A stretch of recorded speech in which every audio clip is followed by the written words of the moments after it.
Bonjour, donc je vous remercie d'être venu aujourd'hui pour cet échange, on ne va pas dire débat, mais une petite table ronde et une discussion autour d'un thème qui est important, qui concerne dépenses de santé et la question du financement solidaire.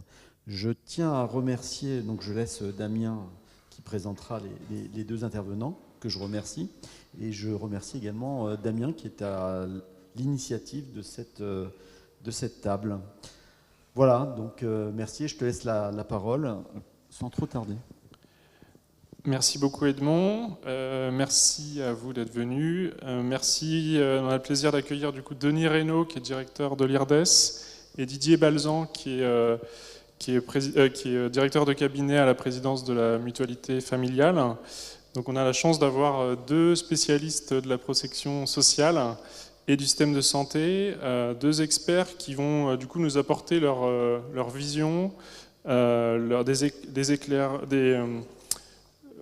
développer du coup plusieurs axes de discussion et de débat autour du coup de cet enjeu du financement des dépenses de santé. Alors c'est un sujet d'actualité avec les 80 ans de la sécurité sociale et aussi d'actualité vraiment présente puisque ça fait partie des débats, des nombreux budgets qui sont déposés aujourd'hui et discutés à l'Assemblée et au Sénat. Donc des enjeux importants donc collectivement. Et donc on a la chance donc d'avoir ces deux présentateurs donc que je remercie à nouveau. Je vais du coup vous présenter. On va faire par tour de parole. Du coup, ça va être un peu plus dynamique. Et puis on va voir du coup différents éclairages sur des thématiques qui vont couvrir à la fois les caractéristiques du système de santé, les enjeux d'équité et une conclusion pour voir quelles sont les pistes d'amélioration possibles. Donc on va commencer par Didier Balzan qui va nous proposer d'abord un état des lieux macroéconomique sur les dépenses de santé. Bonjour à toutes et à tous et merci beaucoup pour cette invitation. Merci aussi pour la référence aux 80 ans de la Sécu, voilà, puisque cette année, en effet, en octobre, on a célébré les 80 ans des ordonnances de 45 qui ont créé la sécurité sociale, telle qu'on peut encore toujours la connaître aujourd'hui. Les bases ont été posées à cette époque-là. J'aimerais démarrer par finalement le principe qui a été justement à la construction de la sécurité sociale, une formule qui est demeurée célèbre, qui consiste à dire que la sécurité sociale doit finalement opérer des transferts de chacun selon ses ressources et à chacun selon ses besoins. Donc c'est la question finalement de la proportionnalité de l'effort qui est demandé à chacun pour financer la sécurité sociale. C'est un point que je ne vais pas beaucoup aborder, mais peut-être que Denis Reynaud le fera un petit peu. L'autre partie de la formule, c'est à chacun selon ses besoins. Donc ça consiste à dire qu'indépendamment du revenu, les assurés sociaux se voient finalement couverts pour leurs dépenses de santé en fonction de leurs besoins, sans restriction. Donc finalement, la question que l'on se pose aujourd'hui, puisque la sécurité sociale ne rembourse pas 100% de la dépense de santé, voilà, il y a trois opérateurs. Il y a la sécurité sociale qui rembourse une partie des soins, les complémentaires santé lorsqu'on en a une, et puis quelque chose qu'on appelle le reste à charge final pour les ménages, après ces interventions de la sécurité sociale et des complémentaires santé. Donc comment ce reste à charge a évolué dans le temps et qu'en est-il, d'une certaine manière, du respect de principes de solidarité par rapport à ces évolutions. Donc du coup, ce que je vous propose pour démarrer, c'est une vision macroéconomique. Voilà. Donc c'est une vision qui est sur des moyennes, donc elle écrase en effet toute disparité, mais elle a quand même un certain nombre procure un certain nombre d'enseignements. Et puis par ailleurs, c'est sur la base d'indicateurs très macroéconomiques aussi qu'une bonne partie de la politique publique est envisagée. Donc ça vaut le coup de s'y attarder un peu. Donc la première ligne du tableau, c'est un agrégat comptable qui représente la dépense de santé. C'est l'agrégat qui est utilisé dans les comptes nationaux de la santé. Lorsqu'on est au niveau national, voilà, on prend cette définition des dépenses de santé. Et sur ce périmètre-là, on peut voir en fait qu'on a eu une progression de la dépense de santé qui a été relativement forte. Là, j'ai pris une vingtaine d'années entre 2004 et 2024. Alors 2004, ce n'est pas une date au hasard, puisque on a eu une réforme de l'assurance maladie qui a commencé à être mise en place à partir de 2004 et qui a eu un certain nombre de conséquences en termes de recul de prise en charge sur les soins courants de la part de l'assurance maladie obligatoire de la sécurité sociale. Donc on voit qu'en moyenne, cette dépense de santé, elle a augmenté de près de 3% par an. C'est la dernière colonne de ce tableau. En moyenne, tous les ans, la dépense de santé, selon les comptes nationaux, a augmenté d'un peu moins de 3%. Ce qui est couvert par la sécurité sociale, l'assurance maladie obligatoire, a lui plutôt augmenté sur la période, passant de 76,7% à 79,4%. Ce qui veut dire que le principe un petit peu de à chacun selon ses besoins, réalisé par l'assurance maladie obligatoire, aujourd'hui porte sur près de 80 ou 79% de la dépense. Donc c'est un ratio qui a eu plutôt tendance à augmenter, vous le voyez, lentement. Il y a eu différentes périodes, avec des périodes un peu de recul, et puis des périodes où ça a réaugmenté, notamment pendant la période du Covid. La troisième ligne du tableau, c'est le revenu disponible brut en milliards d'euros. Donc ça représente, ça c'est un agrégat de comptabilité nationale, qui représente le revenu des ménages une fois que les impôts et les cotisations sont passés, et lorsqu'on a rajouté au salaire, aux différents revenus, des prestations comme les prestations d'allocation familiale, par exemple. Le but, c'est de voir dans quelle mesure le poids qui s'exerce par ce qui n'est pas solidarisé par la sécurité sociale commence à évoluer dans le temps. Donc là, c'est la quatrième ligne, on regarde le reste à charge après sécurité sociale.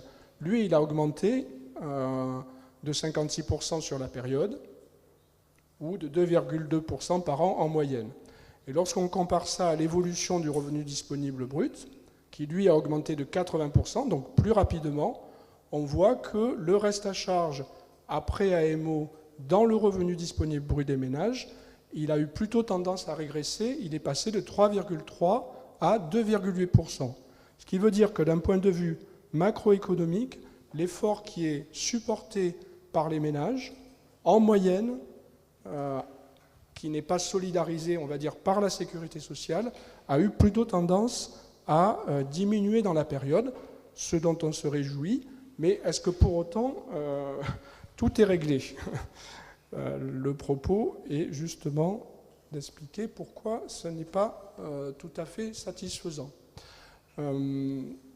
D'abord, on a eu une couverture moyenne plus forte, voilà, en raison de la croissance des maladies chroniques, en fait.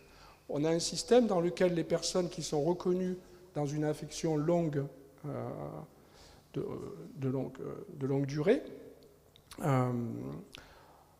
voient leurs dépenses, leurs tickets modérateurs remboursés par la sécurité sociale. Donc, alors que tout un chacun, on paye un ticket modérateur, lorsqu'on est en ALD, c'est exonéré. Reste aux personnes en ALD tout ce qui va dépasser la base de remboursement de la Sécu, ce qu'on appelle les dépassements d'honoraires ou différents dépassements tarifaires. Donc, la population vieillit, je vais y revenir un peu après, et les maladies chroniques se développent dans le pays, non seulement parce que la population vieillit, et que plus on est vieux, plus on est malade, et plus on est malade en maladies chroniques, mais aussi parce qu'un certain nombre de facteurs environnementaux divers font qu'à classe d'âge équivalente, il y a plus de malades chroniques. Donc, si on ne touche rien aux règles de remboursement de l'assurance maladie, le fait qu'il y ait de plus en plus de malades chroniques dont le ticket modérateur est couvert par la sécurité sociale devrait faire augmenter le taux de prise en charge de la Sécu. On devrait être au-delà des 79% de fait. Si on est resté à 79%, c'est parce que pour compenser cette augmentation, un certain nombre de transferts sont venus, par exemple des augmentations de forfaits journaliers, des augmentations de tickets modérateurs, la création et le renforcement des franchises médicales et participations forfaitaires. Donc ces mesures-là, qui touchent le plus grand nombre, sont venues d'une certaine manière compenser le financement des personnes en ALD, le ticket modérateur des personnes en ALD. Si on n'avait pas réalisé ces transferts, il aurait fallu soit augmenter les prélèvements obligatoires, augmenter les taux de CSG, augmenter les taux de cotisation, soit créer de la dette sociale. L'autre question qu'on peut se poser, c'est finalement de se dire, mais quelle est la bonne mesure de l'évolution des besoins sociaux ? Là, ce que j'ai fait, c'est que j'ai pris le poids de la dépense de santé qui est couverte par la sécurité sociale, ramené dans le PIB. Donc on voit que ça a augmenté entre 2004 et 2024, c'est passé de 6,5 à 6,9%. Et d'une certaine manière, c'est une hausse, mais plusieurs indicateurs ont tendance à démontrer que cette hausse, elle est très probablement insuffisante par rapport aux besoins sociaux en matière d'assurance maladie, puisque c'est notre sujet d'aujourd'hui. Alors, on va en arriver là. Donc, je l'ai évoqué rapidement, donc je le redis. On a un vieillissement de la population, bien sûr. Ce vieillissement de la population, puisque les dépenses de santé sont très corrélées à l'âge, font une pression très forte sur le système de santé. Entre 2000 et 2024, la part des personnes âgées de plus de 65 ans est passée de 15,8% à 21,5%. Donc c'est une évolution qui est très sensible. Et par ailleurs, comme je l'ai dit, lorsqu'on prend chaque classe d'âge, on a aussi des augmentations des personnes en maladie chronique, en ALD, à l'intérieur de chaque classe d'âge. Et donc, par exemple, la part des ALD, des personnes en ALD parmi les plus de 65 ans, elle est passée de 41% en 2010 à 48% en 2023. Donc c'est une augmentation sensible, une augmentation de 7 points en 13 ans. C'est quand même relativement élevé. Donc c'est des éléments qui ont tendance à démontrer que finalement les besoins de santé ont augmenté de manière plus importante que cette part de la richesse que l'on consacre à la santé, qui est passée, elle, c'était la diapo précédente, de 6,5 à 6,9. Et d'une certaine manière, on commence à constater que l'impact sur l'état de santé de la population, alors on ne peut pas le mesurer très facilement au travers de l'espérance de vie, mais qui est un indicateur qui a beaucoup d'inertie dans son mode de calcul. Mais ce qu'on voit, c'est que certes, l'espérance de vie a tendance à augmenter, mais pour les femmes, l'espérance de vie sans incapacité, donc l'espérance de vie en bonne santé, recule. Et pour les hommes, elle augmente, cette espérance de vie en bonne santé, mais moins vite que l'espérance de vie. Ce qui fait que finalement, on a le chiffre qui est porté là, c'est que la part des années qui est vécue sans incapacité, en bonne santé, dans l'espérance de vie, elle a tendance à régresser, comme c'est indiqué dans la peau. Donc c'est quand même une indication que le système tel qu'on le connaît, il n'est pas aussi parfait que les moyennes pourraient le donner à croire. Merci Didier pour cet éclairage sur les évolutions macro. Donc on voit bien que le système, il y a besoin d'aller un petit peu plus sous le moteur pour voir en fait qu'est-ce qui se passe, qu'est-ce qui fait qu'on arrive à financer finalement, malgré la faible hausse en fait du financement public, comment on arrive à financer et positionner du coup le système de santé par rapport aux autres pays et quelle est l'architecture du système qui permet aujourd'hui de financer ces dépenses de santé. Merci.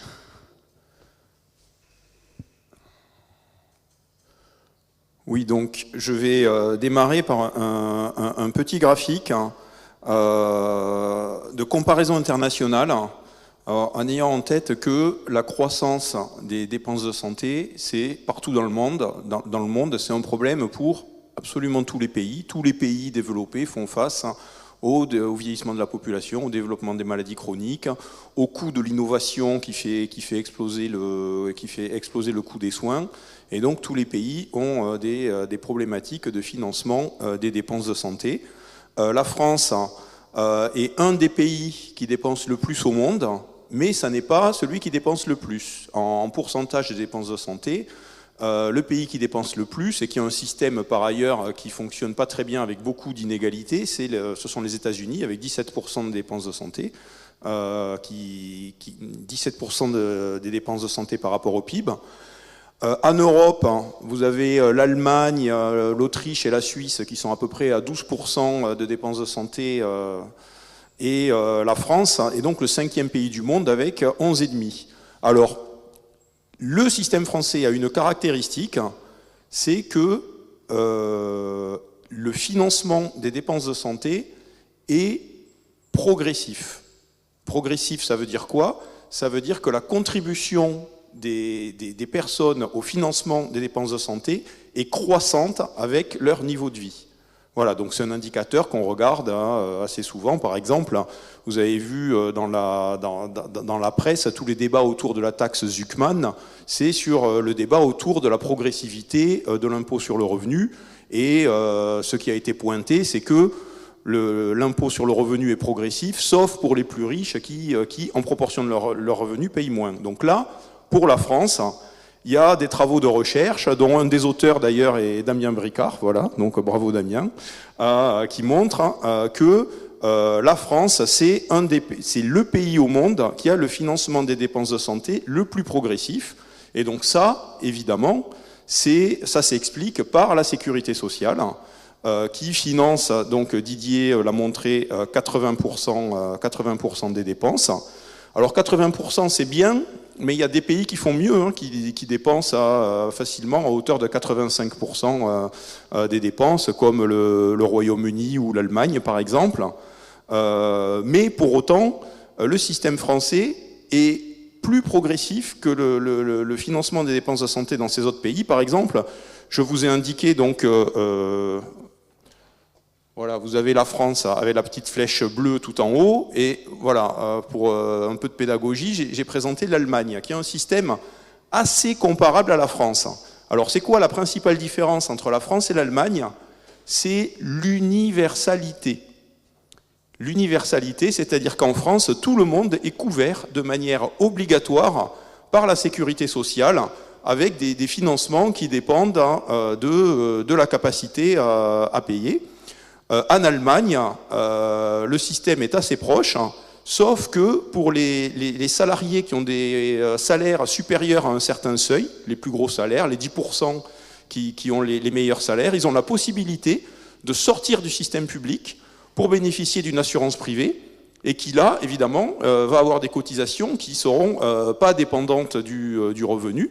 Donc après, ils payent leurs soins plus cher sur le marché des soins, mais quand même, ça diminue la progressivité du financement. Et donc, on voit que la France est première. Il y avait eu un travail qui avait été fait assez connu, mais très ancien, donc des travaux du groupe européen Equity par Wagstaff et Van Dorsler sur des données de 1989, qui montraient qu'en 1989, la France faisait déjà partie des pays qui avaient le financement des dépenses de santé le plus progressif. On était 4e à l'époque. Le financement des dépenses de santé était très légèrement progressif. Là, le graphique que je vous indique, c'est des données de 2019. On est passé de 4e à 1er. Qu'est-ce qui s'est passé? Notamment, ce qui a eu un impact assez fort pour améliorer la progressivité du financement de dépenses de santé, c'est la création en 2000 de la couverture maladie universelle complémentaire, qui donne une couverture complémentaire gratuite aux plus pauvres. Donc aujourd'hui, ça a changé de nom, ça s'appelle la complémentaire santé solidaire, mais ça fait partie des politiques publiques qui fonctionnent bien. Voilà. Alors après, d'où vient cette progressivité du financement? Elle vient aussi c'est pas uniquement parce que le financement est public, mais c'est aussi la nature de ce financement public.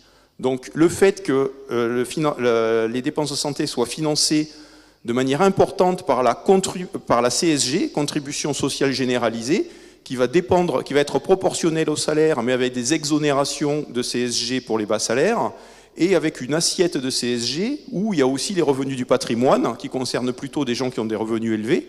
Donc ça fait un financement qui est progressif, c'est-à-dire que finalement les gens riches payent en proportion de leurs revenus plus que les gens pauvres. Voilà. Donc il y a aussi la Sécu est aussi financée, l'assurance maladie est aussi financée par des cotisations sociales qui là sont proportionnelles au salaire. Après, il y a des exonérations de cotisations sociales sur les bas salaires. Ces exonérations de cotisations sociales, elles sont compensées, et ça c'est un phénomène qui a pris beaucoup d'ampleur. Aujourd'hui, ça représente 50 milliards d'euros, c'est-à-dire c'est 20% des dépenses de l'assurance maladie. Elles sont compensées par de la TVA. C'est-à-dire que certains mettent dans le débat public la TVA sociale. En réalité, la TVA sociale, elle existe déjà, puisque c'est une fraction de la TVA qui compense les exonérations de cotisations sociales. Alors la TVA, c'est aussi un financement public, mais lui, il a de beaucoup moins bonnes propriétés redistributives, puisqu'il est régressif. C'est-à-dire que une personne qui gagne 5 fois plus qu'une autre, elle ne va pas consommer 5 fois plus, elle ne va pas payer 5 fois plus de TVA, elle va faire un peu plus d'épargne, ou elle va dépenser son argent à l'étranger. Donc la TVA, c'est un financement qui est régressif. Et donc, c'est vrai que ce mouvement de transfert des cotisations sociales vers la TVA, c'est quelque chose qui vient atténuer la progressivité du financement des dépenses de santé. Par contre, ce qui améliore la progressivité du financement des dépenses de santé, c'est évidemment ce qu'a montré aussi Didier, c'est-à-dire cette mécanique depuis de nombreuses années qui fait que la part de la sécurité sociale augmente dans le financement des dépenses de santé. Alors, maintenant que j'ai beaucoup parlé d'assurance publique et de ses propriétés redistributives, je vais parler essentiellement d'assurance privée. Alors, la France se caractérise par une part relativement importante en réalité, malgré ces propriétés de financement progressif. La France se caractérise par une part relativement importante de l'assurance privée. Ça représente 13% des dépenses, alors que dans la plupart des pays, c'est inférieur à 10%. Alors là, ça c'est un travail qui a été fait par des collègues de l'adresse. Et on voit qu'il y a plusieurs systèmes d'assurance. Vous avez tout en haut la France et l'Allemagne avec un système d'assurance publique géré par des caisses publiques. Vous avez un groupe de pays aussi avec les Pays-Bas, les États-Unis ou la Suisse où il y a un système d'assurance maladie géré par des assureurs privés. Et puis vous avez aussi ce qu'on appelle les systèmes nationaux de santé, où là c'est directement l'État qui finance et produit les soins. Donc c'est par exemple le cas de l'Espagne, du Royaume-Uni ou du Danemark. Donc ayons en tête qu'il y a vraiment différents systèmes. Et là vraiment la caractéristique de la France, c'est que la France est quasiment le seul pays du monde à avoir une quasi-généralisation de l'assurance privée. 96% de la population est couverte par une assurance privée. Dans le graphique précédent, on voyait que l'Allemagne avait un système qui nous ressemblait, mais en Allemagne, l'assurance privée, si je mets de côté l'assurance au premier euro de ceux qui sont sortis du système public, si je parle vraiment d'assurance privée pour compléter les remboursements de la sécurité sociale, il y a simplement un Allemand sur 5 qui est couvert par une assurance privée, alors qu'en France, on a construit un système où finalement, pour accéder aux soins, il est nécessaire d'avoir une assurance privée. Le dernier exemple en date, c'est la réforme du 100% santé, qui, dans la campagne électorale en 2017, avait un autre nom, c'était la réforme du reste à charge zéro, qui était un peu mensongeur, puisque reste à charge zéro, il y avait un petit codicile, c'était à condition d'avoir une assurance privée. Voilà. Donc on a construit un système où l'accès aux soins nécessite d'avoir une assurance privée. 20 ans auparavant, en 2000, création de la couverture maladie universelle complémentaire, c'était déjà le raisonnement. C'était dire, pour que les pauvres puissent se soigner, la sécurité sociale, c'est pas suffisant, il faut aussi une assurance, et on va leur donner une assurance gratuitement.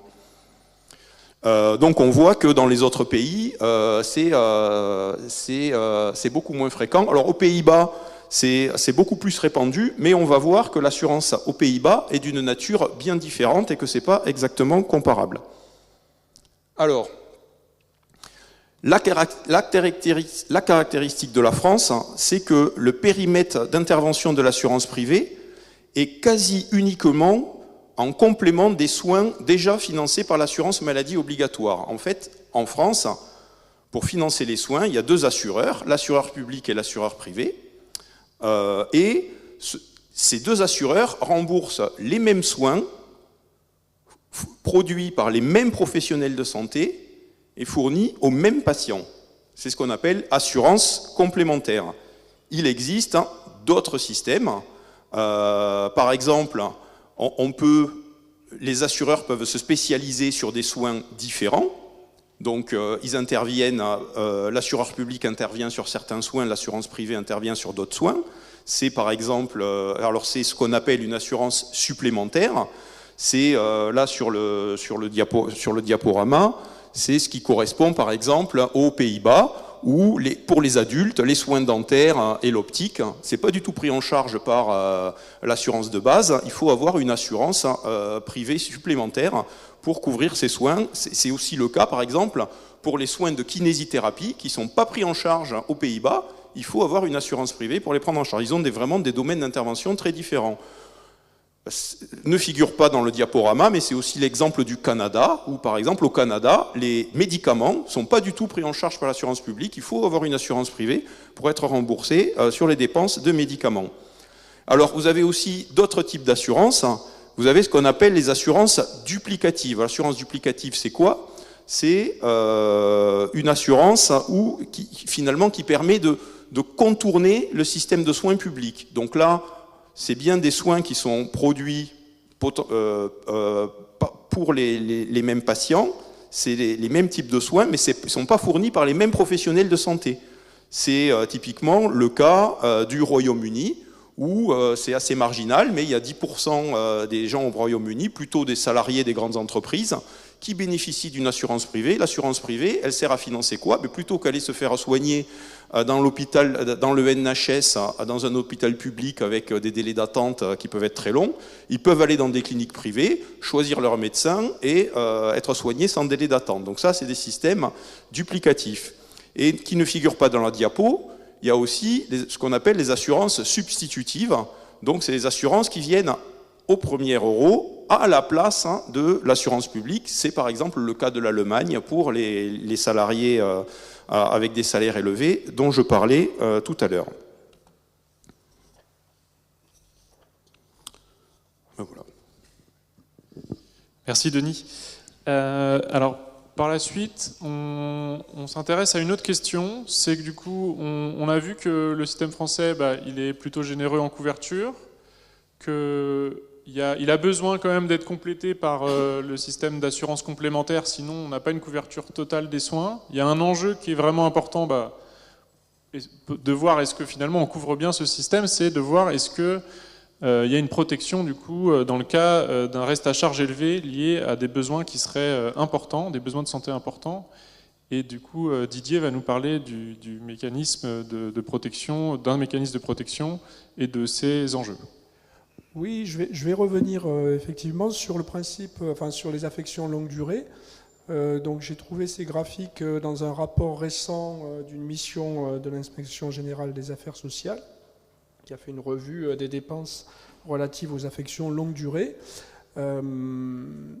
pour effectivement poursuivre un petit peu le développement et montrer un petit peu certaines défaillances du système et des conséquences que ça peut avoir du côté des complémentaires santé qui doivent ensuite gérer le risque de ce qui n'est pas couvert par la sécurité sociale.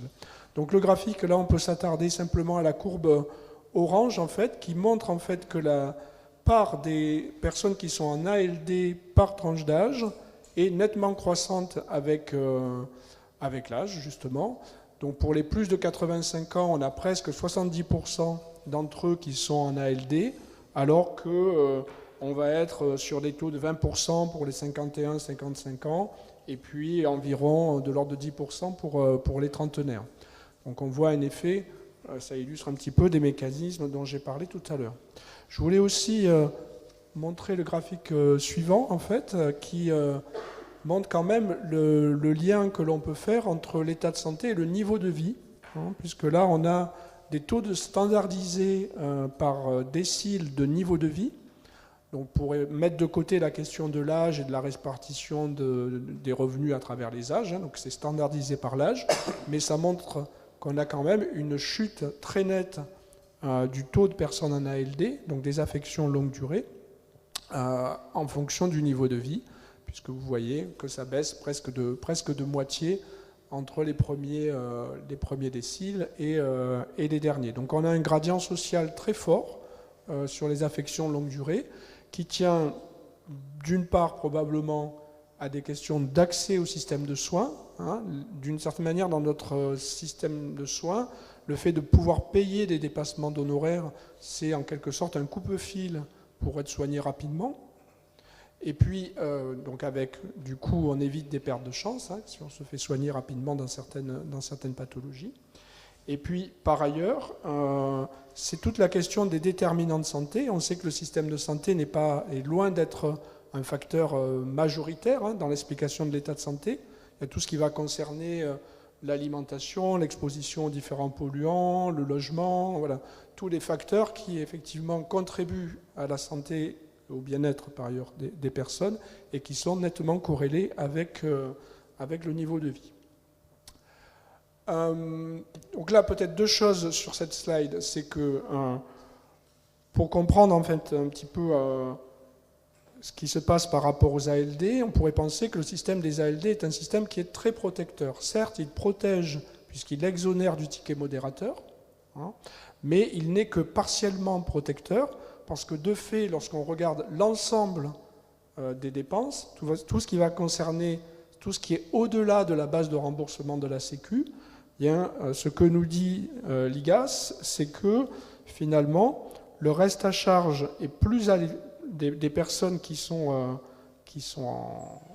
en ALD est plus élevé malgré ce système d'exonération que le reste à charge des personnes qui ne sont pas en ALD.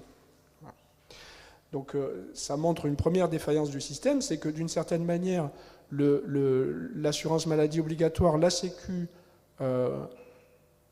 certes, protège davantage les personnes âgées et les personnes en ALD, mais pas suffisamment, d'une certaine manière, pour contrebalancer cet effet-là. Et puis, par ailleurs, il reste, c'est la deuxième partie, c'est la fin, en fait, de ce paragraphe du rapport de l'IGAS, c'est que ça ne protège pas le dispositif des ALD, et d'une certaine manière, tout le mécanisme de remboursement de la sécurité sociale ne permet pas de se prémunir contre des restes à charge qui parfois peuvent être extrêmement élevés, en particulier lorsqu'on a des hospitalisations et des hospitalisations très longues. Et parfois parce que ça vient se cumuler avec d'autres moments au cours d'une année où on a d'autres types de soins. Donc d'une certaine manière, tous ces éléments-là vont se retrouver à être couverts par les complémentaires santé. Et les acteurs qui couvrent davantage les personnes âgées vont se retrouver à porter une part du risque qui va être plus élevée que les autres. Lorsqu'on regarde, alors ça c'est un élément un petit peu complémentaire, mais qui est aussi assez intéressant, c'est qu'on a vu, hein, bon là c'est des données un peu anciennes, excusez-moi, mais je n'ai pas trouvé de données plus récentes qui aient fait le même exercice. Donc on est en 2012, et donc la première ligne montre que sur l'ensemble des soins, c'est ce qu'on s'est dit tout à l'heure, il y a presque 80%, alors en 2012 c'était 76% de l'ensemble des soins qui est remboursé par la Sécu. Mais lorsqu'on se focalise sur les personnes qui sont en ALD, ce pourcentage, évidemment, il est plus élevé. Il est de 88,6%, alors qu'il est nettement inférieur, 61,3%, donc presque 40% de la dépense reste à la charge de la complémentaire santé ou du ménage, n'est pas remboursé par la Sécu quand on n'est pas en ALD. Et ça, c'est 83% de la population. Donc on a un système en fait qui couvre très bien, ou relativement très bien, 10%, mais qui laisse 83% de la population, ce qui peut expliquer aussi le décalage qu'on peut avoir de perception sur le fonctionnement du système.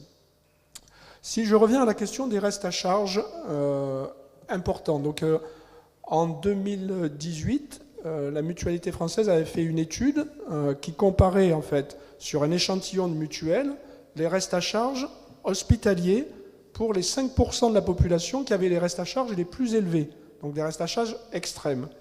Et donc ce qu'on peut voir, c'est que lorsqu'on prend tout en compte, y compris la chambre particulière, y compris le forfait journalier, c'est 4 100 € qui n'étaient pas remboursés, qui restaient à la charge de la personne ou de sa complémentaire santé pour les 5% les plus élevés. Donc une somme quand même relativement importante, très en lien avec la durée de l'hospitalisation, très en lien avec l'âge. Donc 88% de cette somme en moyenne est couverte par la mutuelle, ce qui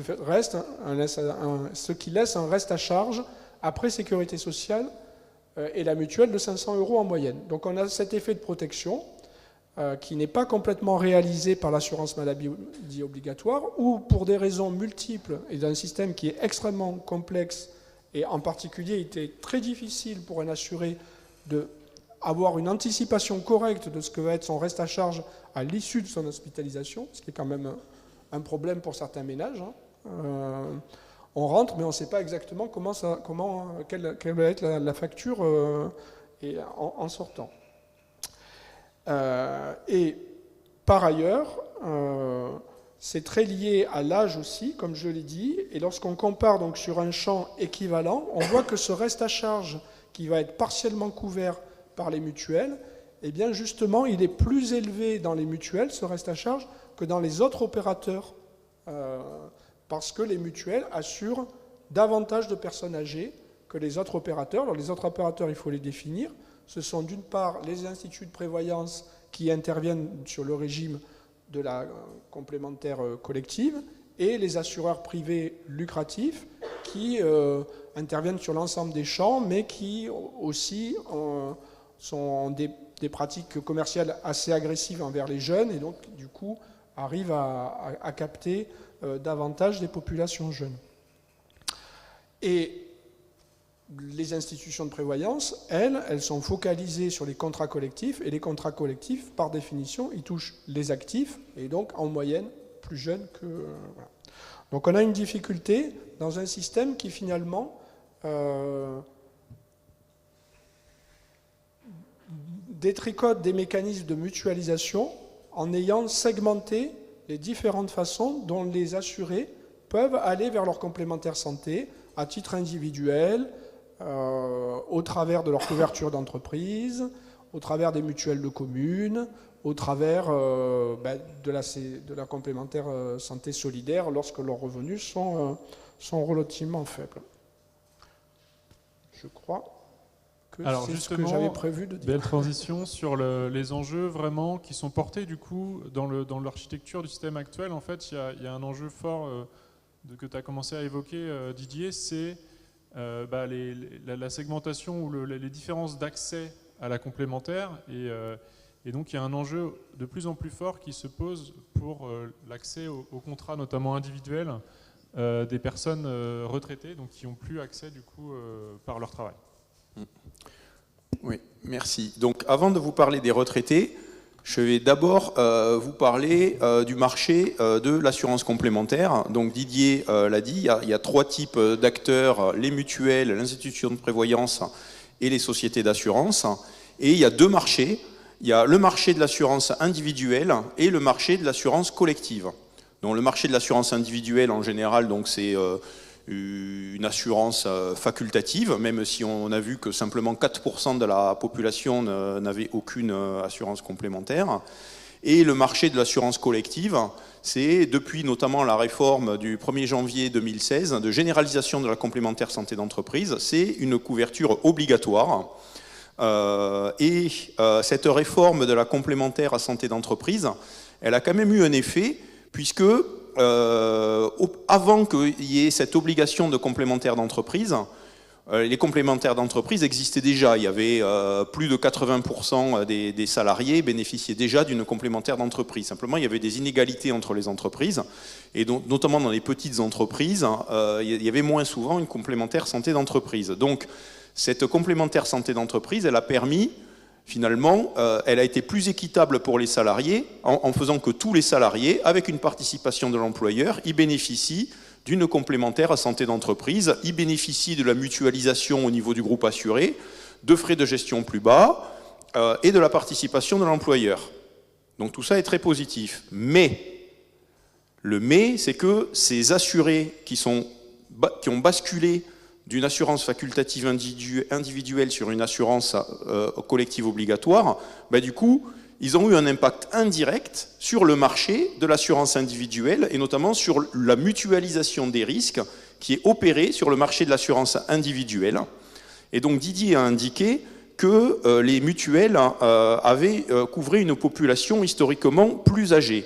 Alors pourquoi est-ce que les mutuelles couvraient une population historiquement plus âgée? Alors sur le marché de l'assurance individuelle, c'est plus simple, il n'y a que deux acteurs, puisqu'il n'y a pas les instituts de prévoyance, ou de manière très marginale, et donc c'est les mutuelles et les sociétés d'assurance. Et donc les mutuelles avaient, de manière historique, une pratique de tarification, disons, solidaire.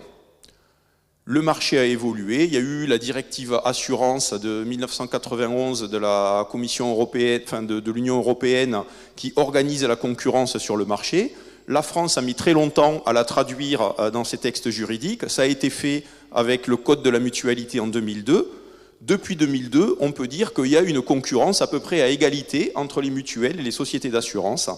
Et si bien que la tarification des mutuelles, qui généralement soit elle ne dépendait pas de l'âge, il y a longtemps, soit elle dépendait marginalement de l'âge. Les mutuelles se sont retrouvées en concurrence avec des sociétés d'assurance qui tarifent en fonction de l'âge, parce que c'est le métier des assureurs de tarifer en fonction du risque observable. Donc s'ils ont le droit, ils le font. C'est la logique du marché, il n'y a pas de jugement de valeur là-dessus. Donc sous l'effet de la concurrence, les mutuelles se sont mises, elles aussi, à tarifer en fonction de l'âge.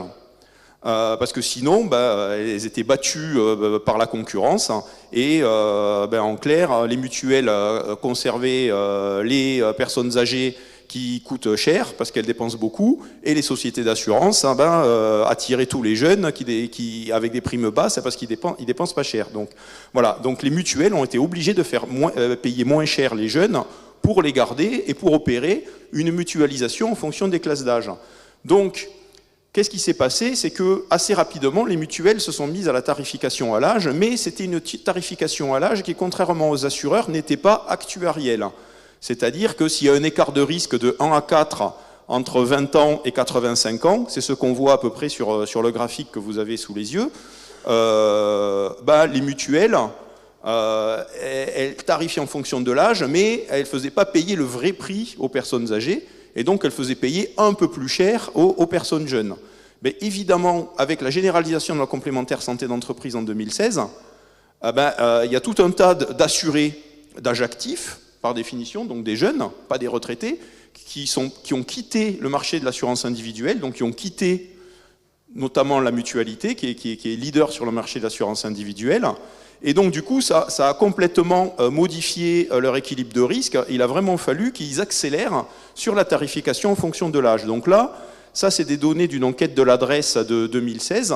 Et en fait, on voit que déjà en 2016, il y avait une tarification entre les mutuelles et les sociétés d'assurance qui était à peu près identique. Regardez les deux premiers graphiques. Le troisième, c'est les mutuelles qui tarifent en fonction du revenu. Aujourd'hui, ça a quasiment disparu, notamment avec la réforme de la protection sociale complémentaire des fonctionnaires. Les mutuelles des fonctionnaires, c'était les dernières à tarifer vraiment en fonction du revenu.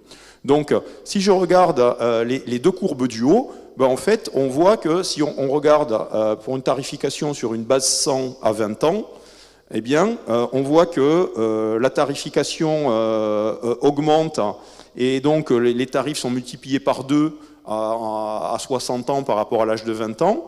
Ils sont multipliés par 3,5 à 75 ans, et on voit que les mutuelles et les sociétés d'assurance ont exactement la même tarification. Et en 2016, les mutuelles avaient encore une tarification en partie solidaire, puisque après 75 ans, ça n'augmentait plus, alors que le risque continuait à augmenter et les sociétés d'assurance continuaient à augmenter leurs tarifs.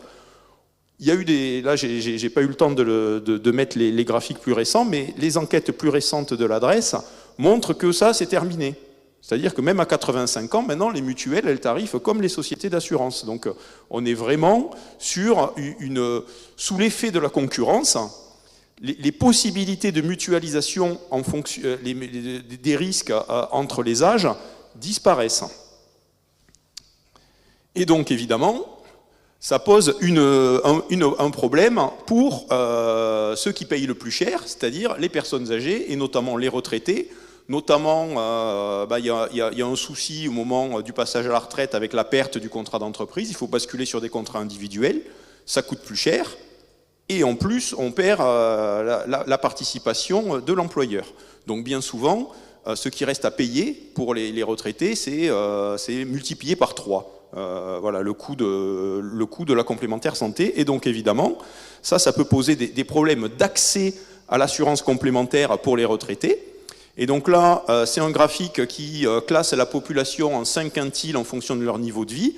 Et on voit que dans le quintile 1, alors les retraités sont en bleu, et on voit que dans le premier quintile, on a, ça c'est des données de 2019, on a 11% des retraités du premier quintile de niveau de vie, c'est-à-dire les retraités pauvres, 11% des retraités qui n'ont pas d'assurance complémentaire en 2009. Donc même si c'est simplement 4% pour l'ensemble de la population, c'est 11% pour les retraités. Et c'est là qu'on voit que la réforme du 100% santé, qui présuppose d'avoir une complémentaire santé, elle n'est pas universelle, hein, puisque on voit que pour les pauvres, c'est plus difficile, en particulier pour les retraités qui payent leur mutuelle en fonction de l'âge, c'est plus dur. Alors, il y a aussi, ça c'est un graphique que j'adore, il y a aussi tout un tas d'aides publiques à la complémentaire santé. Alors ces aides publiques, elles sont de différentes natures. Vous avez déjà tout ce qui est financement de la complémentaire santé solidaire. C'est en rouge. Donc ça bénéficie aux pauvres. C'est normal. C'est premier décile. Oui, là, les ménages sont classés par décile de niveau de vie. Donc à gauche, les pauvres, à droite, ceux qui ont les revenus les plus élevés. Et donc on regarde les aides publiques à la complémentaire santé. Après, vous avez en vert tout ce qui est aide pour les exonérations sociales et fiscales des contrats d'entreprise, qui existaient avant l'obligation de 2016, mais qui depuis ont été vraiment gravées dans le marbre. Voilà, donc là, évidemment, ces exonérations sociales et fiscales, plus les revenus sont élevés, plus les exonérations sont élevées. Donc, on voit que les courbes vertes sont plus importantes à droite pour les plus riches. Et puis après, en jaune, c'est ce qu'on appelle les contrats Madelin pour les indépendants. Donc, les indépendants, c'est des artisans commerçants, mais c'est aussi les avocats, c'est aussi les médecins.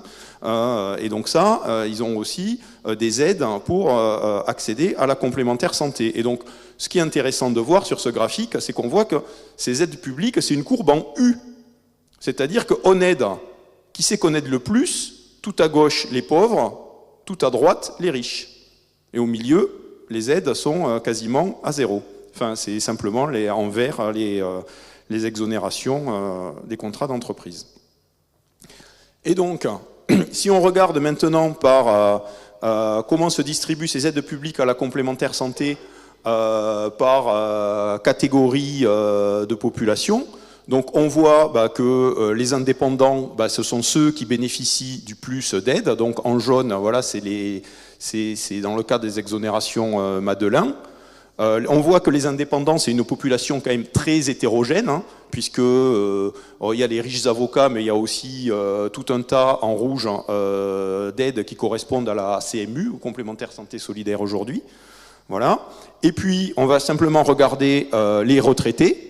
Vous voyez que les retraités, c'est tout à droite, donc c'est zéro, en fait, quasiment zéro. C'est simplement les retraités les plus pauvres qui sont à la complémentaire santé solidaire, et encore les seuils d'éligibilité à la CMU complémentaire, à la complémentaire santé solidaire maintenant, ont été calibrés exprès de telle manière que les retraités ne sont pas, sauf configuration familiale particulière, les retraités ne sont pas éligibles à la complémentaire santé solidaire gratuite.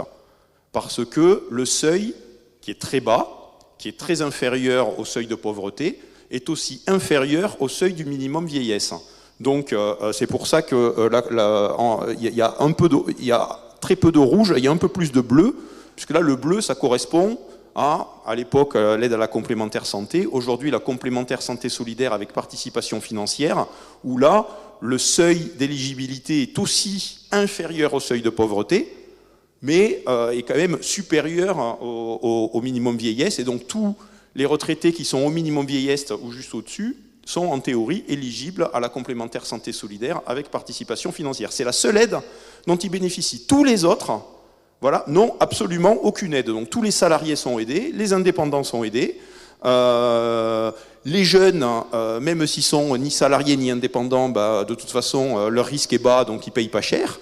Et les retraités qui ont un risque de dépenses élevé, donc qui payent en fonction de la tarification à l'âge, ne reçoivent absolument aucune aide.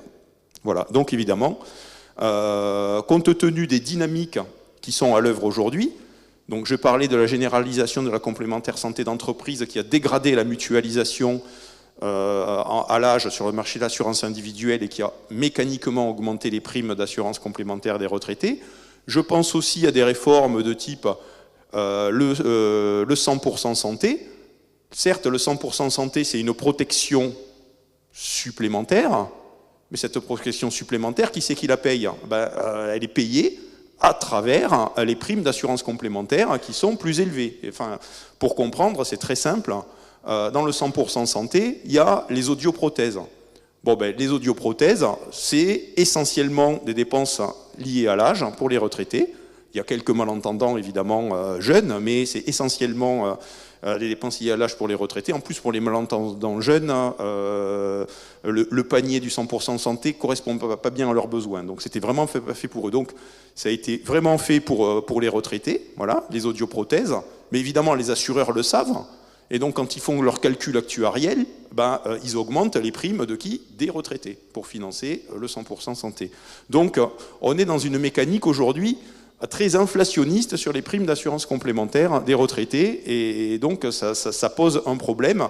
Et les 11% de retraités pauvres sans couverture complémentaire en 2019, j'ai bien peur que ça soit beaucoup plus aujourd'hui. Merci à tous les deux pour avoir dressé vraiment un panorama des différentes thématiques et des enjeux.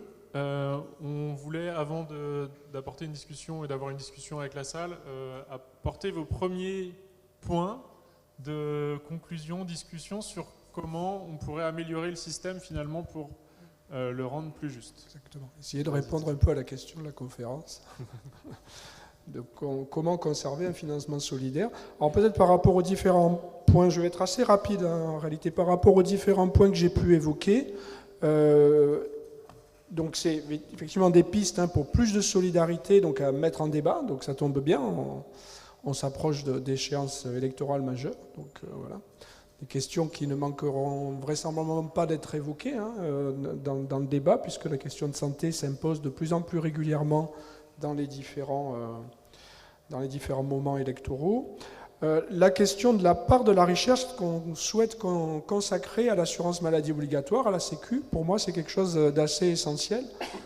J'ai montré que ça augmentait, mais très vraisemblablement pas suffisamment. Donc voilà, donc ça fait partie du contrat social. Ce sont des choses dont il faut discuter et trancher collectivement. Il y a différents types de défenses qui peuvent être amenés. Voilà, donc c'est un élément important de discussion. Ensuite, par rapport à la question des ALD, on voit que les ALD, finalement, bien qu'ils soient protégés sur le ticket modérateur, ne sont pas protégés sur le reste à charge après intervention de la sécurité sociale, parce que d'une certaine manière, il n'y a pas de plafonnement des tarifs. On a eu très certainement, pour tout ce qui est tarification des médecins, des honoraires qui n'ont pas suffisamment augmenté, parce qu'avec un système qui laissait la possibilité à un certain nombre de médecins de secteur 2 de pratiquer des dépassements d'honoraires. Probablement, si on veut pouvoir sécuriser suffisamment l'ensemble de la population par rapport à ces risques de santé et accroître le niveau de solidarité de fait, par les prestations servies, il faudrait à la fois rehausser très certainement les tarifs de la sécurité sociale d'un certain nombre de soins, mais aussi plafonner et limiter les dépassements d'honoraires, en tout cas les plafonner. C'est un élément très important pour pouvoir sortir d'une situation où il peut y avoir une inflation permanente sur un certain nombre de populations. Le troisième aspect en lien avec les éléments que j'ai amenés précédemment, c'est la question du reste à charge hospitalier, donc qui est formé de différents éléments, donc avec une très grande complexité, avec un système public, un système privé, des règles différentes et différentes manières de tarifer.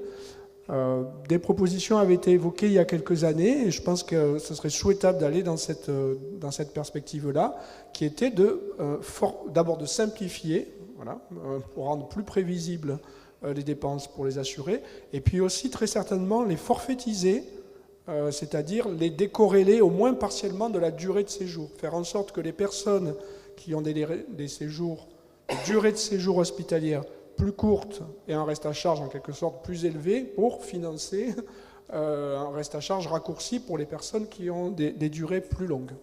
Voilà, donc ça peut prendre différentes modalités, je ne vais pas rentrer dans le détail, mais en tout cas, c'est un élément qui est susceptible, sans rentrer dans une réforme complète de notre système de sécurité sociale ou d'articulation entre la sécurité sociale et les complémentaires santé, mais qui apporterait un progrès important. Ensuite, du côté, pour terminer, des complémentaires santé, j'ai évoqué tout à l'heure en fait le fait que finalement le portefeuille de risque n'est pas le même entre les différents types d'opérateurs et même à l'intérieur de chaque opérateur, et qu'il y a une forte segmentation dans l'accès à la complémentaire santé, ce qui nuit aux mécanismes de mutualisation du risque qui sont à la base du principe de mutualisation. Donc d'une certaine manière, c'est un peu technique, mais vraisemblablement, il est souhaitable de mettre en place des systèmes de péréquation des risques qui font que, quel que soit finalement le portefeuille de risque qui est porté par l'opérateur, en fonction de la population qu'il adresse habituellement, eh bien, ces risques les différences entre les risques soient atténuées par ce mécanisme de péréquation des risques, de manière à ce que la mutualisation puisse se faire complètement. C'est important dans un pays où, malgré une prise en charge relativement élevée de l'ordre de 80% de la dépense par la sécurité sociale, il reste quand même 20%, et voilà, ça vaut le coup quand même de faire tout ce qu'on peut pour avoir davantage de solidarité vers ce volet-là de la prise en charge.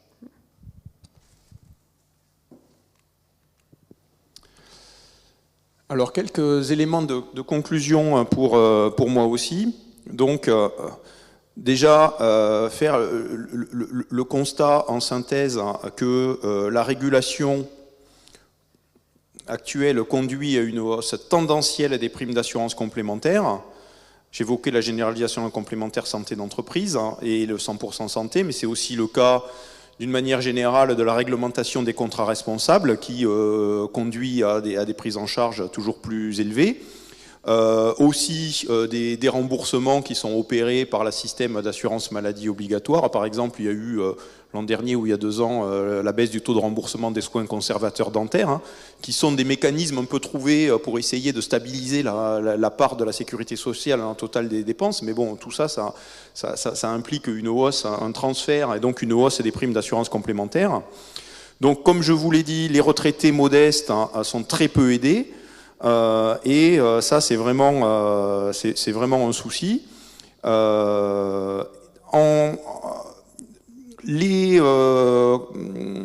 Les participations financières, oui, c'est ça, les franchises et les participations financières qui ont doublé l'an dernier, dont il était prévu qu'elles redoublent là cette année, Ça c'est un mode de financement. Alors là, pour le coup, ça ne concerne pas l'assurance complémentaire, puisque dans le cas des contrats responsables, ils n'ont pas le droit de prendre en charge. Mais c'est évidemment un financement qui est très régressif, dont on sait qu'il ne modère pas. Il y a déjà les évidences scientifiques sont bien établies pour montrer que ça avait très peu d'effets sur la consommation de soins, mais en revanche, que ça pouvait avoir des effets assez délétères pour les plus malades. Donc il y a eu des travaux aux États-Unis qui ont très bien montré ça. Donc la question des retraités les plus pauvres, mais que je croise aussi avec la question des dépassements d'honoraires. D'ailleurs, une des solutions possibles, ça a été proposé dans un rapport sénatorial l'an dernier, c'est d'élargir pour les retraités le seuil d'éligibilité à la complémentaire santé solidaire, voire faire après la complémentaire santé solidaire avec participation financière, une troisième modalité de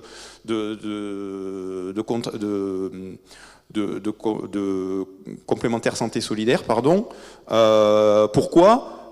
Pour accéder à une complémentaire santé qui coûte moins cher, voilà, même si elle bénéficie en partie d'un financement public. Un autre avantage de la complémentaire santé solidaire, c'est l'interdiction des dépassements d'honoraires par les professionnels de santé. C'est pour ça que j'en parle. Didier m'a fait la passe. Voilà. La question des ALD aussi. Alors ça c'est très intéressant parce que toutes les statistiques intéressantes que vous a sorties Didier, c'est d'un rapport de l'IGAS qui essayait de répondre à la question comment réformer les ALD parce que ça commence à coûter trop cher et donc voilà. Et donc voilà, Didier vous a bien expliqué que le mécanisme d'exonération du ticket modérateur pour affection de longue durée, c'était un mécanisme essentiel pour assurer l'équité du système et l'accès aux soins des plus pauvres. Donc évidemment, le réformer, c'est quand même dangereux. Voilà, dangereux. Et donc, je rajouterai que, alors même si Didier a bien montré sur certaines statistiques que le système d'exonération ALD ne protégeait pas contre tous les gros restes à charge, pour autant, il y a des statistiques là, mais que je vous ai pas mis là, mais qui permettent de montrer que, en moyenne, en moyenne, les restes à charge des personnes en ALD sont supérieurs aux restes à charge des personnes qui ne sont pas en ALD, mais ça, c'est plus vrai quand on tient compte de l'âge. C'est-à-dire qu'à âge donné, c'est à peu près équivalent. Donc ça, c'est très important, parce que ça veut dire quoi ? Ça veut dire que sur le marché de l'assurance complémentaire, avec la tarification à l'âge, mais finalement, il y a assez peu de différence de risque entre les malades et les non-malades. Donc du coup, la tarification à l'âge suffit pour capter en moyenne les différentiels de risque entre groupes d'assurés. Donc le mécanisme d'exonération ALD, c'est aussi un mécanisme qui, de manière indirecte, permet un bon fonctionnement du marché de l'assurance complémentaire. Donc si on le réforme, attention à ne pas dégrader le fonctionnement de l'assurance complémentaire et introduire des incitations à la sélection des risques qui existe assez peu dans le système actuel. Voilà. Et enfin, je terminerai, et je m'arrêterai là, j'avais d'autres diapos, mais on va laisser le temps aux questions. Je terminerai par un travail auquel j'ai contribué il y a quelques années, et qui est toujours d'actualité, je crois, c'est les scénarios d'articulation entre l'assurance publique et l'assurance privée qui ont été élaborés par le Haut Conseil pour l'avenir de l'assurance maladie. Donc il y avait 4 scénarios. Donc d'ailleurs, dans la conclusion de Didier, on retrouve des éléments qui correspondent à l'un ou l'autre des scénarios. Donc il y a un scénario d'amélioration à architecture inchangée. Donc dans les améliorations à architecture inchangée, il y a en particulier l'impérieuse nécessité d'améliorer la couverture par la sécurité sociale des restes à charge hospitaliers, qui est vraiment défaillante aujourd'hui. C'est-à-dire que la couverture en moyenne est excellente, mais avec des trous dans la raquette vraiment injustifiables. Il y a un scénario que j'ai appelé 3 étages, donc qui est d'assurance complémentaire obligatoire. Donc c'est pour ça que c'est un scénario en 3 étages, parce que le premier étage, ça serait la Sécu, le deuxième étage, une assurance complémentaire obligatoire privée, et un troisième étage, une assurance libre. Et donc, les questions de la péréquation des risques évoquées par Didier, ça rentrerait très bien dans le deuxième étage de ce scénario. Après, Didier disait aussi, peut-être il faudrait augmenter la part de la Sécu. Évidemment, il y a un scénario qui qui simulait ça, donc un scénario d'extension du périmètre de la sécurité sociale que les journalistes avaient appelé la Grande Sécu. Et enfin, le dernier scénario, qui est un scénario de panier de soins différents entre assurance publique et assurance privée, c'est-à-dire basculer sur un système un peu comme aux Pays-Bas ou au Canada, où, quitte à avoir 2 assureurs, au moins qu'ils fassent des choses différentes, plutôt qu'ils soient exactement sur les mêmes soins. Et donc ça, c'était le dernier scénario qu'en reprenant la terminologie de la Cour des comptes, j'avais appelé décroisement des paniers. Voilà, donc ça c'est des scénarios qui sont aujourd'hui toujours sur la table, qui alimentent le débat public. Il y a certains, les scénarios qui ont suscité le plus de débats, c'est la Grande Sécu évidemment, parce que ça c'est très agressif pour les assureurs complémentaires. Et voilà, j'ai cru comprendre que le scénario à 3 étages aussi commençait à avoir quelques fans. Voilà. Merci beaucoup à tous les deux. Je vais vous applaudir. Merci. Je pense que ce qui est intéressant, c'est qu'on a réussi un petit peu à dépouiller, alors ça a mis peut-être plus de temps que ce qu'on pensait, à dépouiller un système qui est vraiment complexe, comme vous pouvez le remarquer. Je pense qu'on en a tous une vision particulière, les experts en ont une autre. Là, on a pu avoir du coup vraiment 2 experts qui ont planché sur le sujet et qui ont donné leur vision en fait des failles du système actuel, même si en apparence il est quand même bon. Et puis il faut dire qu'il est quand même bon, puisque effectivement il a des bonnes particularités, mais il y a des défaillances qui sont, comme ça a été souligné, donc sur les points à améliorer, qui sont béantes. Et il y a surtout de la complexité en fait dans le système, on a l'impression, et des éléments du coup qui pourraient être améliorés. Donc on peut ouvrir la discussion avec la salle. Bien sûr, si vous avez des questions, n'hésitez pas à lever le bras. Des questions pour les auditeurs, pour nos intervenants, pardon. N'hésitez pas. Oui, en haut, j'arrive.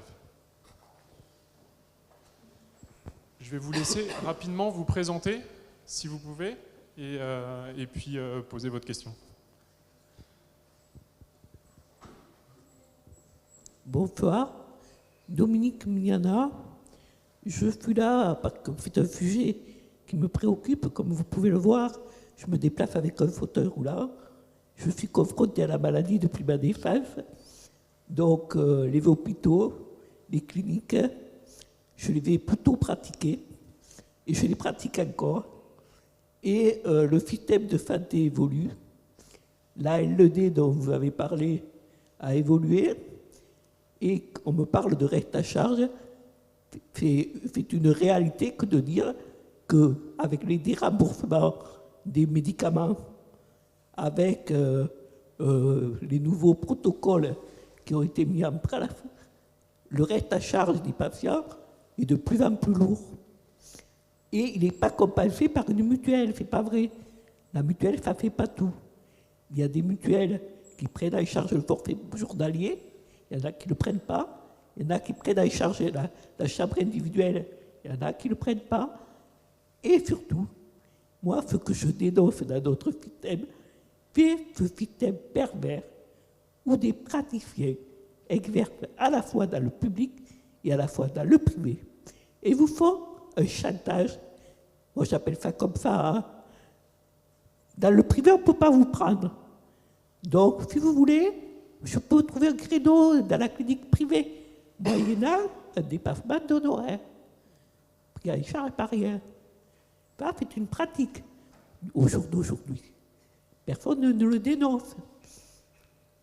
En plus, moi, je constate aussi qu'il y a des restes à charge indéniables de plus en plus.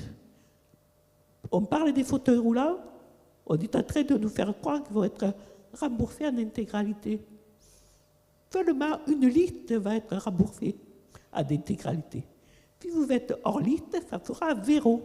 Là où avant, vous aviez une participation. Donc, voilà, la réalité, elle est là, les solidarités, on les cherche. Et j'avoue que je suis très inquiète. Merci beaucoup. Est-ce que vous voulez répondre éventuellement à la question, Denis ? Oui, ben merci pour votre témoignage. Je ne sais pas s'il y avait de questions, mais simplement dire que je retiens de votre interpellation la question des dépassements d'honoraires et donc des difficultés d'accès aux soins qui peuvent être liées voilà, à la pratique ou non de dépassements d'honoraires. Donc ça, c'est un sujet qui vient d'être mis enfin sur le tapis. Il y a eu un rapport du Haut Conseil pour l'avenir de l'assurance maladie auquel mon institut de recherche, l'IRDES, a beaucoup participé, qui a été publié en septembre. Donc maintenant, on a des données vraiment objectives sur le phénomène des dépassements d'honoraires, et on objective que c'est vraiment un problème. Hein. Là, vous avez raison, je vais complètement dans votre sens. Il y a eu un rapport parlementaire de 2 députés qui proposent voilà, quelques solutions pour réguler la question des dépassements d'honoraires. Et là, moi, je participe jeudi matin à la prochaine séance du Haut Conseil pour l'avenir de l'assurance maladie. Et donc, c'est les documents que je lisais dans le train en venant. C'est quelles sont les propositions pour essayer d'améliorer la régulation et limiter le problème des dépassements d'honoraires. Donc, je n'irai pas jusqu'à dire qu'il y a une volonté politique pour résoudre le problème, mais en tout cas, au niveau de la conscience du problème, et de la réflexion pour essayer d'apporter des propositions pour améliorer, là, je veux dire, c'était un phénomène qui était complètement sous le tapis, et aujourd'hui, c'est plus le cas. Donc j'espère que cette réflexion sera productive. Oui, peut-être simplement en complément par rapport à votre témoignage, sur la partie complémentaire santé et les restes à charge, oui, de fait, il y a plusieurs niveaux de couverture, et donc certains dépassements peuvent être plus ou moins couverts suivant effectivement le niveau de couverture que la personne peut se financer. Certains forfaits journaliers aussi à partir d'une certaine durée. Voilà. Donc il y a tout un tas d'éléments qui font que effectivement la complémentaire santé peut laisser parfois une couverture insuffisante en fait pour les personnes. Ça, c'est indéniable. Par ailleurs, ce que vous disiez sur les dépassements d'honoraires, hein, c'est un petit peu ce que je disais, il y a un système à plusieurs vitesses, hein, finalement, avec ce système-là. Et votre témoignage le confirme, d'une certaine façon. Oui.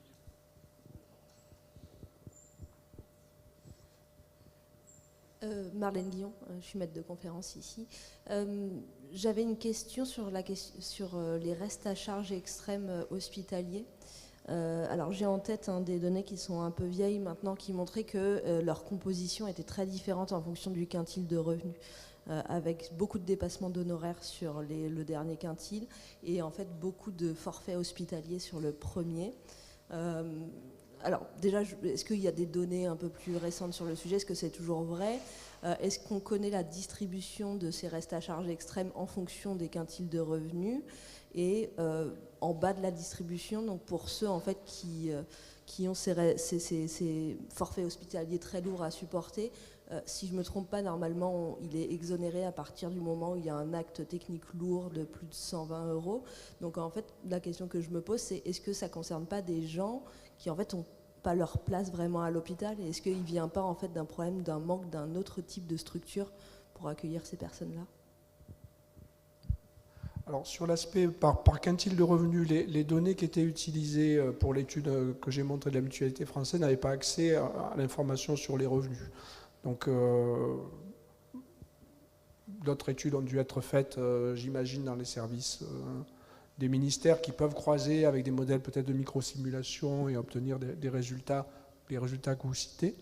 Et je ne suis pas certain que ce soit toujours un sujet qui continue à être très étudié aujourd'hui. Mais ça, peut-être que tu as, Denis. Oui, très bonne question. Donc il y a eu des travaux un peu anciens maintenant peut-être, mais tu verras de Marc Perronin, voilà, qui montrait que les restes à charge hospitaliers pesaient proportionnellement plus sur les plus pauvres. Voilà, donc ça, c'est vrai que c'est une raison supplémentaire pour essayer de résoudre ce trou dans la raquette dans un système par ailleurs très protecteur. Voilà, ça voilà. Après, est-ce que, comment dire,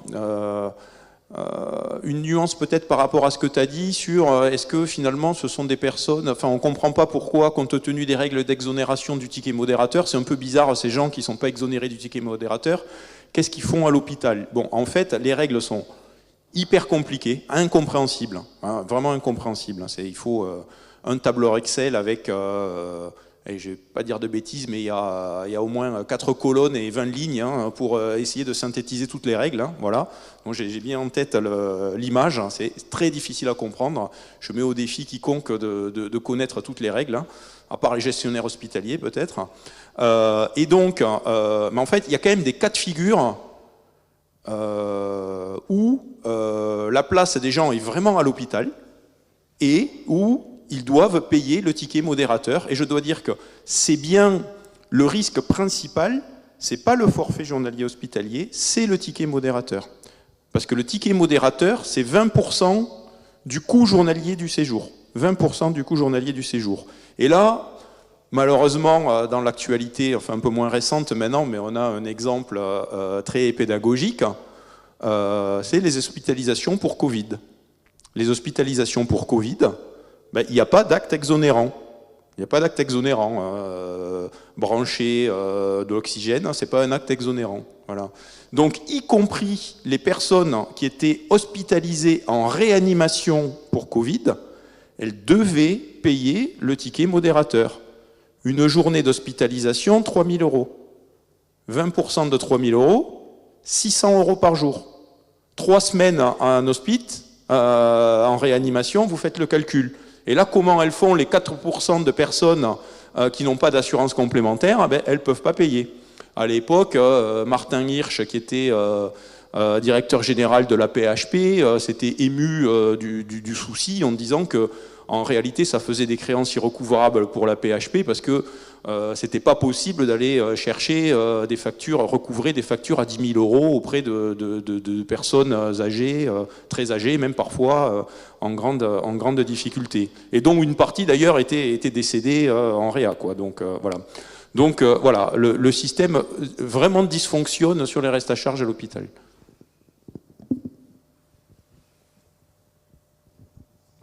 Oui, Valérie Clément, maître de conférence ici. Merci beaucoup pour cette présentation. C'était très instructif sur le caractère redistributif ou non hein, du financement des dépenses de santé. Moi, j'aurais une question sur cette idée de péréquation de mécanisme de péréquation des risques. Donc, j'entends bien l'idée hein, par rapport aux chiffres que vous avez montrés. Mais comment est-ce que ça pourrait être mis en œuvre en respectant, à la limite, j'allais dire, le droit de la concurrence, puisqu'on a des acteurs qui sont quand même considérés de façon très différente dans le champ. Donc, quelle forme ça pourrait prendre, cette idée de péréquation des risques, notamment, par exemple, pour solutionner la question des retraités? C'est très compatible avec la concurrence, justement. C'est le fait que, en fonction des caractéristiques du portefeuille, notamment l'âge, mais par exemple aux Pays-Bas, il y a des modèles qui sont beaucoup plus sophistiqués, qui font intervenir le fait d'avoir, je pense, une hospitalisation, un certain nombre de critères qui sont corrélés au risque porté par le portefeuille de la complémentaire.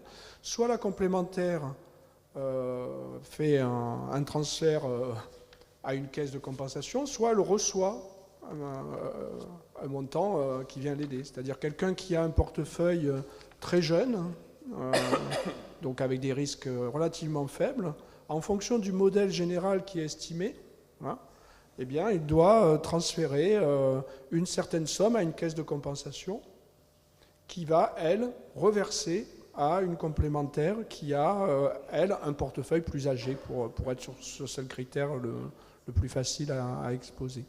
Et donc, du coup, ça nécessite par ailleurs, et c'est ce qui est très certainement un frein pour un certain nombre d'acteurs de la complémentaire santé, de se mettre d'accord sur des garanties types. Idéalement, une garantie, par exemple. Comme ça, on peut compétitionner, les acteurs compétitionnent en prix, par rapport à une couverture qui est prédéterminée. Et ensuite, en fonction de leur affinité, de leur implantation territoriale, tout ça, ils ont un certain nombre de personnes avec des caractéristiques et un certain porteur de risque, et ça crée le transfert. Mais réduire l'hétérogénéité des offres est quelque chose qui est mal perçu par les acteurs de la complémentaire santé. Peut-être un complément. Donc Didier a évoqué l'exemple des Pays-Bas. Voilà, c'est un exemple dans lequel, dans un cadre concurrentiel, ça marche très bien.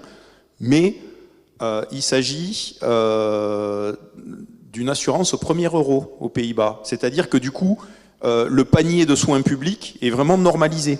Donc voilà, la condition nécessaire pour l'organisation de cette péréquation des risques, ce n'est pas une condition suffisante, mais c'est une condition nécessaire, elle est respectée. Il faut vraiment définir le panier de soins sur lequel cette péréquation des risques est organisée.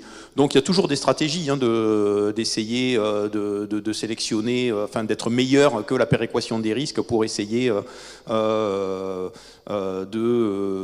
d'avoir quand même une population moins risquée que le concurrent, parce que la péréquation des risques ne peut pas forcément tout faire parfaitement, mais ça permet quand même de bien redistribuer les risques. Alors après, dans les différents scénarios du Haut Conseil pour l'avenir de l'assurance maladie dont je vous ai parlé, le scénario à 3 étages, c'était un scénario dans lequel il pouvait y avoir de la péréquation des risques au niveau du 2e étage, et justement le 2e étage, c'était bien un scénario entièrement normalisé.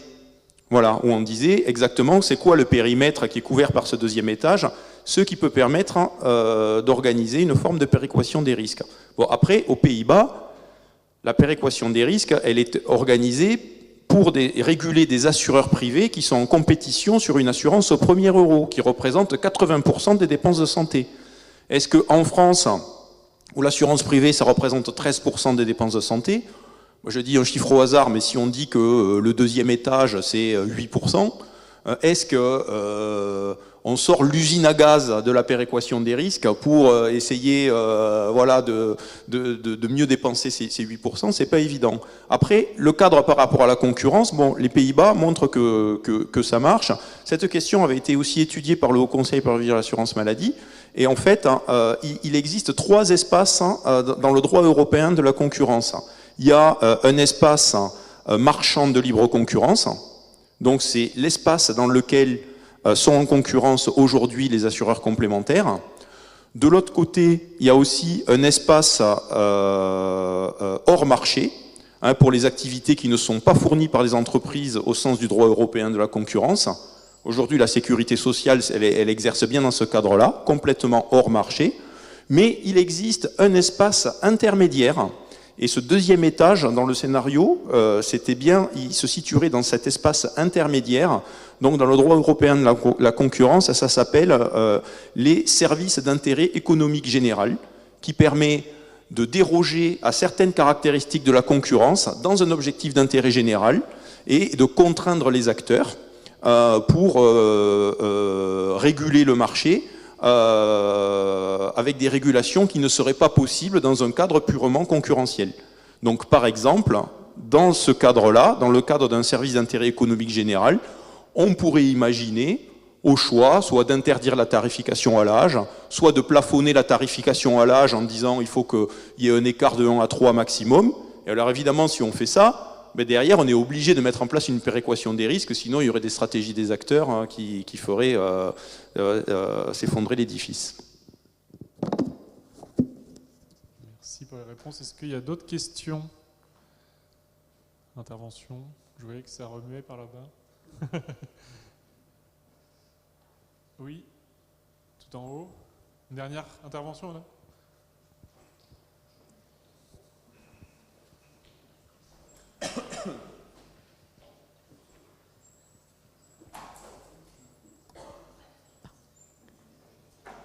On a beaucoup parlé de complémentaires, mais à la base, quand Ambroise Carouava a créé la sécurité sociale, il avait une ambition, c'est que chacun cotise selon ses moyens et reçoive en fonction de ses besoins. Donc 100% sécu, un financement, 100% sécurité sociale, et qu'on ne verse pas à des complémentaires. Voilà. Oui, c'était le scénario justement grande sécu imaginé et proposé. Effectivement, enfin, pour le coup, moi j'ai participé à ces échanges qui étaient un petit peu animés au sein du Haut Conseil pour l'assurance maladie. La position que vous exprimez là, elle est complètement portée et revendiquée par des acteurs. La CGT notamment était complètement sur cette position-là. Je dois dire que c'était les associations de patients aussi étaient plutôt intéressées par ce genre de scénario. Je dois dire qu'à ma grande surprise, à part la CGT et les associations de patients, le support politique pour un scénario de cette nature est très réduit. Très réduit. Donc, par exemple, les syndicats réformistes comme la CFDT étaient complètement en défense de l'assurance complémentaire, en fait. Et d'ailleurs, l'assurance complémentaire, enfin, vous reprenez l'historique de la création de la sécurité sociale, vous avez bien raison. Alors, on a un collègue, Nicolas Da Silva, qui a écrit un livre sur le sujet, la bataille de la Sécu. Il expliquerait ça beaucoup mieux que moi. Mais en réalité, il faut bien avoir en tête qu'en France, la sécurité sociale, alors on célèbre les 80 ans cette année, mais elle a été créée mais tellement tard. En Allemagne, c'est Bismarck 1883 ou 84, je ne sais plus. En France, elle a été créée tard. Donc, avant que ne soit créée la sécurité sociale, il existait quoi? Il existait déjà des sociétés, des mutuelles, les sociétés de secours mutuels, et il y avait des protections un petit peu sectorielles. Et en réalité, quand la sécurité sociale a été créée, elle n'est pas partie de rien, elle est partie de ce qui existait déjà. Et à la création de la sécurité sociale, il y avait des acteurs qui étaient opposés à la création de la sécurité sociale. Et ceux qui étaient opposés, c'était, premièrement, les médecins libéraux, deuxièmement, les acteurs qui étaient déjà sur le marché, c'est-à-dire les mutuelles. Et la raison pour laquelle on a construit ce mécanisme un petit peu hybride, où en faisant une sécurité sociale large, mais avec des copaiements, c'était aussi pour laisser une place aux acteurs qui existaient déjà, c'est-à-dire les mutuelles. Peut-être du coup en complément. Donc je travaille dans une mutuelle, la mutuelle familiale en fait, qui défend effectivement une sécurité sociale de haut niveau dans la perspective qui était tracée par Ambroise Croizat et les fondateurs de la sécurité sociale, en disant que finalement, pour restaurer une sécurité sociale forte ou l'instaurer, il faut aussi que des conditions soient réunies. Et une des conditions, c'est la question du périmètre de la prise en charge de la Sécu. À partir du moment où existe dans le système de tarification des possibilités de déroger aux tarifs de la Sécu, le système ne tient plus. Donc c'est très corrélé à la façon dont on régule l'évolution des tarifs et à la façon dont on les plafonne, dont on régule, supprime les dépassements d'honoraires. Si on met un plafonnement et qu'on dit que la Sécu rembourse jusqu'au plafonnement, à ce moment-là, il n'y a pas de meilleure mutuelle que la Sécu. Elle couvre tout le monde. Mais ça pose aussi le premier problème que je posais dans mes pistes, c'est de dire quelle est la part de la richesse nationale qu'on veut consacrer à la prise en charge collective des dépenses de santé. Donc, si on répond collectivement à cette question, par le haut, et qu'on régule, qu'on plafonne les dépassements d'honoraires, et l'ensemble, parce qu'il n'y a pas que les dépassements d'honoraires, il y a pas mal d'endroits dans le système où finalement il y a des tarifs, par exemple sur les dispositifs médicaux. Il y a pas mal de dispositifs médicaux qui sont tarifés au-delà de la base de remboursement. Les prothèses dentaires, par exemple, c'est aussi au-delà. Donc voilà, régulons tout ça, décidons ensemble qu'on peut consacrer non pas 7%, mais 10 ou 12 ou 13% de la richesse nationale, et puis on peut faire la grande sécu. Ouais. Des sujets compliqués en ce moment, j'imagine. Merci à vous deux, merci beaucoup. On vous remercie encore pour avoir nous avoir balayé l'ensemble des grandes thématiques et des enjeux autour du financement des dépenses de santé. Et puis merci à vous encore pour votre présence et vos questions. Merci.